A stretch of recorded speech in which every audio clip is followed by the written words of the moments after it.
வணக்கம் ஃப்ரெண்ட்ஸ்.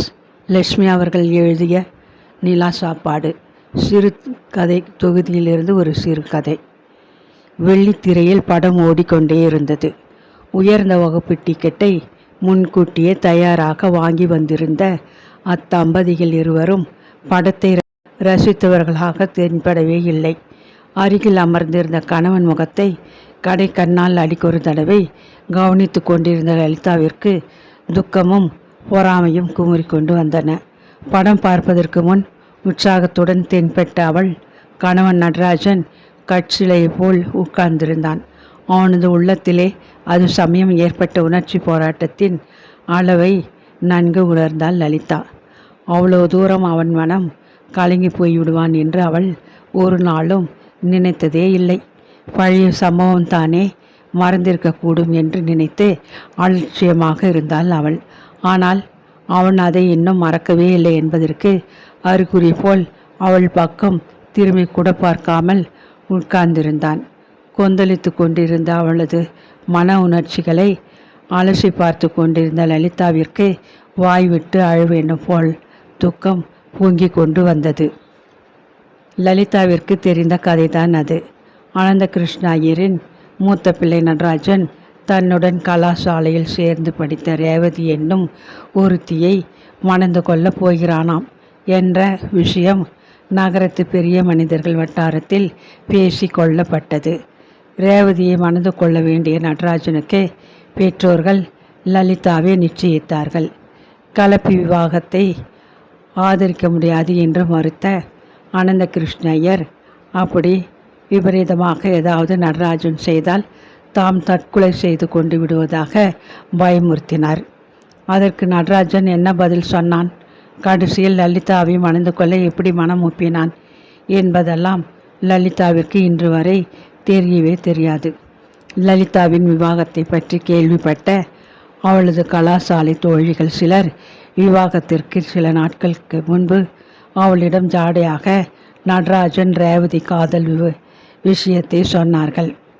சங்கதி தெரியாத லலிதா நடராஜனை மணந்து கொண்டு பின்னால் தவிப்பதை நிவர்த்திக்க வேண்டும் என்ற நல்ல எண்ணத்திற்காகத்தான் அவளுடைய சிநேகிதிகள் ஓடி வந்து விஷயத்தை வெளியிட்டார்கள்.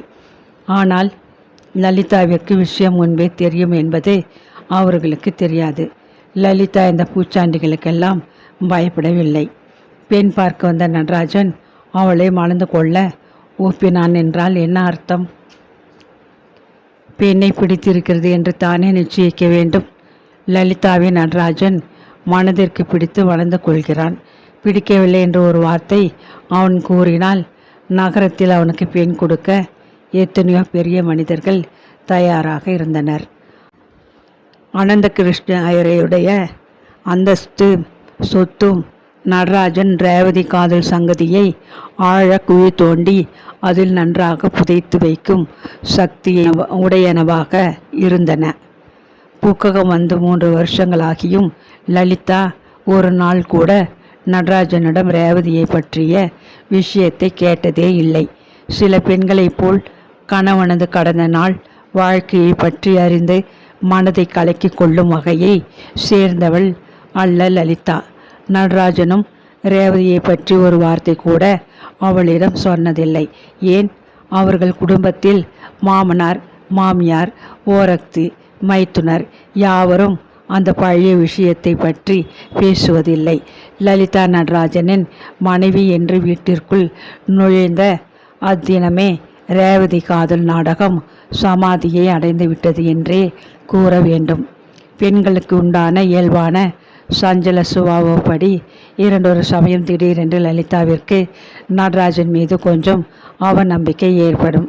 கணவன் மனதில் இன்னும் அந்த பெண் மீது காதல் இருக்கிறதா, தன்னை விட ரேவதி அப்படி ஓர் அழகியா என பலவாறு சிந்தித்து ஒரு கணம் அவள் தன்னையே சமாதானம் செய்து கொண்டு விடுவாள். நடராஜன் அவளிடம் மிகவும் அன்பாக நடந்து கொண்டிருந்தான். அவனை சந்தேகிக்கும்படி ஒரு சிறு சந்தர்ப்பம் கூட நேர்ந்ததே இல்லை. ஆதாரம் எதுவும் இல்லாதிருக்கையில் வீண் மனப்பிரமையினால் ஏன் கஷ்டப்பட வேண்டும் என்பது லலிதாவின் தத்துவம். ஆனந்த கிருஷ்ண ஐயரின் குடும்பத்தவர்கள் சித்திரை மாத தொடக்கத்திலேயே சூரியனின் வெப்பத்தை சகிக்க முடியாது கொடைக்கானலில் இருந்து தங்களது பங்களாவிற்கு புறப்பட்டு சென்று விட்டார்கள். நினைத்த பொழுது லீவு கிடைக்காது என்ற குறையினால் லலிதாவும் நடராஜனும் மட்டும் நகரத்திலே அத்தனை பெரிய வீட்டில் தனியே இருக்கும்படி நேர்ந்தது. இந்த வருஷம் கொடைக்கானலின் குளுமையை அனுபவிக்கும் சந்தர்ப்பத்தை இழுக்கும்படி சதி செய்த ஆஃபீஸின் மீது நடராஜனுக்கு கோபம்தான். ஆனால் லலிதாவிற்கு நகரத்து வாழ்க்கை குளுமை மிகுந்த கொடைக்கானலை விட மிகவும் ரம்மியமாக தோன்றியது. கல்யாணமாகி பூக்ககம் வந்ததிலிருந்து 3 வருஷங்களாக அவளுக்கு கணவனுடன் தனித்து வாழ்க்கை நடத்த சந்தர்ப்பமே கிடைக்கவில்லை. முதலாக அப்படி ஒரு சந்தர்ப்பம் கிடைத்ததை அவள் முழு மனதுடன் வரவேற்றாள். வீட்டில் இருந்த சமையல்காரன் ஆனந்த கிருஷ்ண ஐயருடன் கூட புறப்பட்டு கொடைக்கானல் சென்று விட்டதை குறித்து அவள் பயப்படவே இல்லை. ஒரே தினசு சமையலில் அழுத்து போன தன் கணவனுக்கு தனது கைத்திறமையை காட்ட சந்தர்ப்பம் கிடைத்ததை குறித்து உள்ளூர மகிழ்ச்சியை அடைந்தாள். ஆஃபீஸின் விடுமுறை தினங்கள் ஒவ்வொன்றையும் ஒவ்வொரு தினசாக கழித்து அலுப்பு தெரியாமல் சந்தோஷமாக காலத்தை போக்குவது என்று தம்பதிகள் தீர்மானித்தனர். அதன் பிரகாரம் முதல் விடுமுறை தினத்தை எப்படி கழிப்பது என்று முதல் நாள் காலையிலேயே இருவரும் நீண்ட நேரம் யோசித்தனர். நகரத்திலே மிகவும் வெற்றிகரமாக ஓடிக்கொண்டிருந்த ஆங்கில படம் ஒன்றிற்கு அவர்கள் அந்த விடுமுறை தினம் சாயங்காலம் விஜயம் செய்வது. பிறகு இரவு வீட்டிற்கு திரும்பியதும் மேல் மாடி திறந்த வெளியில் பளிச்சென்று வீசும் நிலவொளியில் உல்லாசமாக உட்கார்ந்து நிலா சாப்பாடு நடத்துவது என்று முடிவு செய்தார்கள். இந்த தீர்மானம் லலிதாவிற்கு மிகவும் பிடித்திருந்தது. ஆகையினால் அவள் அன்று பகல் முழுவதும் இரவு நிலா சாப்பாட்டிற்கு வேண்டிய பலவித சித்திரானங்களை தயாரிப்பதில் மும்முரமாக ஈடுபட்டிருந்தாள். நீ மட்டும் பாவம் கஷ்டப்படுகிறாயே, நானும் உதவி செய்யட்டுமா என்று கொஞ்சலாக கேட்டுக்கொண்டே சமையல் அறைக்குள் வந்த நடராஜனை வெளியே அனுப்புவதற்குள் லலிதாவிற்கு போதும் என்றாகிவிட்டது. பாதாம் கீருக்காக எடுத்து வைத்திருந்த பாலில் பஜ்ஜிக்காக நறுக்கி வைத்திருந்த வெங்காயத்தை எடுத்து போட்டு லலிதாவிற்கு கோபம் உண்டாக்க வேண்டி வேணுமென்றே குழந்தையைப் போல் சிரித்து கொண்டு நின்றான். அவனது செய்கை அவளுக்கு கோபத்தை உண்டு பண்ணவே இல்லை. தன் கணவனது சில்லறை சேஷ்டைகளை கண்டு அவளும் கூட சிரித்து கொண்டு வேலை ஓடாமல் நின்றாள். லலிதாவின் மனதில் அன்று சந்தோஷம் பொங்கி கொண்டிருந்தது என்றே கூற வேண்டும். இரவு சாப்பாட்டிற்கு தயாரித்த எல்லாவற்றையும் பத்திரமாக மாடி அறையில் கொண்டு வைத்துவிட்டு 5 நிமிஷத்தில் படம் பார்க்க புறப்பட தன்னை அலங்கரித்து கொண்டு வந்தாள் லலிதா. மாநிற மேனிக்கு மிக்க எடுப்பாக அமைந்த மேகவர்ண மைசூர் பட்டு புடவையுடன் ஒயிலாக வந்து நின்ற மனைவியை கண்டு நடராஜன் பிரமித்தே போய்விட்டான். இன்று ஒருவரும் அங்கே படம் பார்க்க மாட்டார்கள், உன்னையேதான் பார்த்து கொண்டிருக்க போகிறார்கள் என்று பரிகாசமாக சிரித்த அவன் உற்சாகத்துடன் காரை கொண்டு வந்து வாசலில் நிறுத்தினான். மைசூர் பட்டிற்கு நல்ல வியாபாரம் என்னால் ஏற்படட்டும், பாவம் புடவைக்காரன் பிழைத்து போகட்டுமே என்று பிறகு பரிகாசமாக பதிலளித்த லலிதா கணவனுடன் படம் பார்க்க புறப்பட்டாள். சினிமா கொட்டகையில் வாயிலில் ஒதுகுப்புறமாக காரை நிறுத்திவிட்டு கணவனோடு சென்ற லலிதா கூட்டத்தின் நடுவே திடீரென்று தன்னை தனியே விட்டு நடராஜன் எங்கேயோ வேகமாக போவதை கவனித்தாள். அவள் கண்கள் ஆவலுடன் நாலா பக்கமும் பார்க்கலாயின. டிக்கெட்டை கொண்டு வர மறந்து விட்டாரோ, எங்கே போகிறார் என்று கவலையுடன் யோசித்த அவள் கூட்டத்தின் ஒரு பக்கத்தை பார்த்து அப்படியே ஸ்தம்பித்து நின்று விட்டாள். கடைந்தெடுத்த சுவர்ண பதுமையைப் போல் அழகே உருக்கொண்டு நின்று கொண்டிருந்தால் ஒரு யவன மங்கை. தாழம்புவை நிகர்த்த அவளது மேலிர் மேனியையும் அலையென நெளிந்த தனது கூந்தலை அள்ளி முடித்து கொண்டிருந்த தினசியம் பார்த்த அளவிலேயே அந்த பெண் யார் என்பதை ஒரே நொடியில் உணர்ந்து கொண்டு விட்டாள் லலிதா. ரேவதியை முன்பின் பார்த்திராவிடனும் லலிதாவின் கூர்மையான புத்திக்கு அவள்தான் ரேவதி கணவரின் கலாசாலை தோழி என்பது புரிந்துவிட்டது. முத்துக்களை போன்ற பற்கள் தெரிய ரேவதி சிரித்து கொண்டு நடராஜனிடம் ஏதோ வார்த்தை ஆடிக்கொண்டிருந்தாள். பிறகு இவளை பெற்றுக்கொண்டு சற்று தூரத்தில் குழந்தையை தூக்கி கொண்டு நின்ற தனது கணவரோடு படம் பார்க்க உள்ளே சென்று விட்டாள். ரேவதியை சந்திக்கும் முன் பரிகாசமும் சிரிப்பும் நிறைந்து விளங்கிய நடராஜன் அதற்கு பின் ஒரே மௌனமாகி விட்டான். படம் ஆரம்பிக்கும் நாழியாகிவிட்டது. உள்ளே செல்வம் வா என்று மட்டும் லலிதாவிடம் கூறினான். லலிதா பதில் பேசவே இல்லை. அவளும் மௌனமாகவே இருந்தாள். புறப்பட்டு வருமுன் அவள் மனத்திலிருந்த உற்சாகமும் சந்தோஷமும் மறைந்து விட்டன. எண்ணத்திற்கு இன்று வெளியே புறப்பட்டோம் என்று மனத்தில் வருத்தம் மட்டுமே நிரம்பியிருந்தது. ரேவதியை கணவன் இன்னும் மறக்கவில்லையா? மறக்காமல் அவளை பற்றி நினைத்து கொண்டிருப்பதில் என்ன பயன்? இன்று ரேவதி வேறு ஒருவனின் மனைவி. அவளை நினைத்து பார்க்க கூட நடராஜனுக்கு உரிமை இல்லை. அதேபோல் நடராஜன் வேறு ஒருத்தியின் கணவன். ரேவதிக்கும் அவனை பற்றி நினைக்க, அவனை பற்றி எண்ண இடமில்லை. பல நாட்களுக்கு பின் சந்தித்த அவர்கள் இருவரும் என்ன பேசிக்கொண்டார்கள்? நடராஜன் அடைந்த மன அதிர்ச்சியைப் போல் ரேவதியும் அவனை கண்டதும் மனம் கலக்கமடைந்து விட்டாளா? பல வருஷங்களுக்கு பின் பார்த்து கூட மனம் தடுமாறும் அளவுக்கு ரேவதியை நடராஜன் காதலித்தானா என்று பலவாறு எண்ணி குழம்பிய அவள் கண்களில் அவளையும் மீறி கண்ணீர் பெருகி நிறைந்து விட்டது.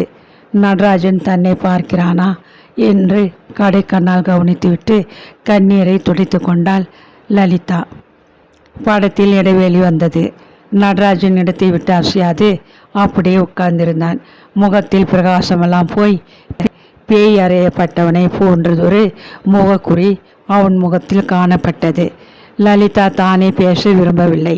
அவள் யார்? என்ன பேசிக்கொண்டிருந்தீர்கள் என்று தானாக கேட்டு தெரிந்து கொள்வதில்லை. அவனாக சொன்னால் சொல்லட்டும் என்று மௌனமாக இருந்து விட்டாள். படம் ஒரு வழியாக முடிந்தது.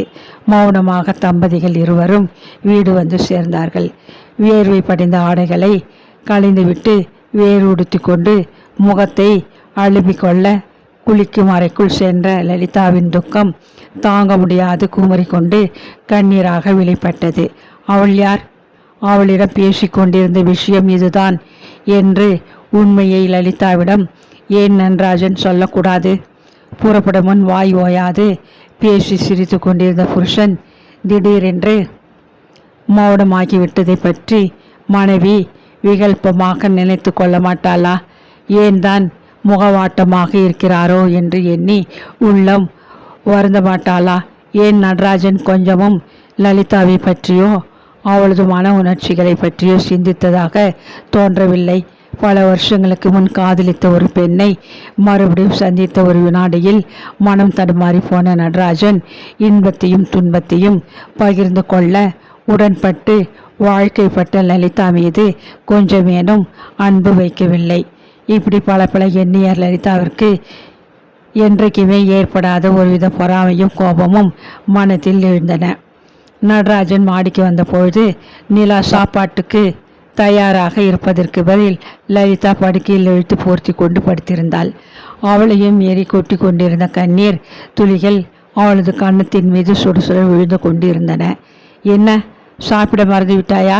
தூக்கமா என்று கேட்ட நடராஜன் ஜன்னல் அருகில் போய் நின்று கொண்டு ஆகாயத்தை வெறித்து பார்த்தான். தலையை வலிக்கிறது, எனக்கு சாப்பாடு வேண்டாம் என்றாள் லலிதா கோபத்துடன். அப்படியானால் எனக்கும் வேண்டாம் என்றான் எரிச்சல் மிகுந்த குரலில். நான் சாப்பிடாவிடில் நீங்கள் சாப்பிடக்கூடாதா என்று கேட்ட லலிதா கண்ணீரை மெல்ல துடைத்து கொண்டாள்.